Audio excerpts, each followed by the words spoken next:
वळूयात पुढच्या महत्त्वाच्या बातमीकडे। उद्धव ठाकरेंनी 6 फुटीर खासदारांविरोधात रणशिंग फुंकलंय। उद्यापासून ते पुढील 3 दिवस फुटलेल्या खासदारांच्या मतदारसंघाचा दौरा करतायत। उद्धव ठाकरे या 6ही खासदारांच्या मतदारसंघात जाऊन कार्यकर्त्यांशी संवाद साधून त्या ठिकाणी मेळावे घेणार आहेत। एकीकडे एकनाथ शिंदेंनी ऑपरेशन टायगर 3.0 ची तयारी केल्याची चर्चा आहे, तर दुसरीकडे उद्धव ठाकरे पक्ष संघटना मजबूत ठेवण्यासाठी दौरा करतायत। आज ते नागपुरात दाखल होतील आणि त्यामुळे फुटलेल्या खासदारांवर उद्धव ठाकरे नेमकं काय बोलणार याकडे राजकीय वर्तुळाचं लक्ष आहे। तर उद्धव ठाकरेंच्या दौऱ्यात कार्यकर्त्यांचा मेळावा आहे। 6 खासदार गेलेत, पण एकही शिवसैनिक गेला नाही, पदाधिकारी गेला नाही असं खासदार संजय राऊत यांनी म्हटलंय। तर उद्धव ठाकरेंचा दौरा म्हणजे वराती मागून घोडं असल्याची टीका भाजपचे मुख्य प्रवक्ते नवनाथ बन यांनी केली आहे।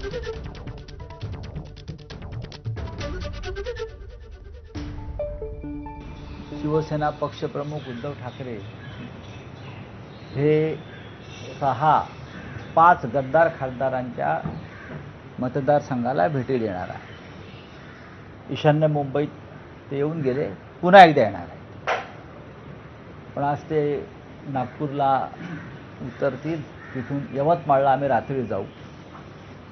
यवतमाळनंतर मग आम्ही हिंगोली,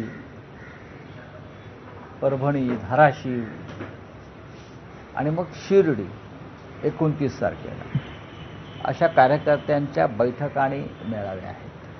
उद्धवजी ठाकरे खासदारांच्या मतदारसंघामध्ये दौरे करणार आहेत।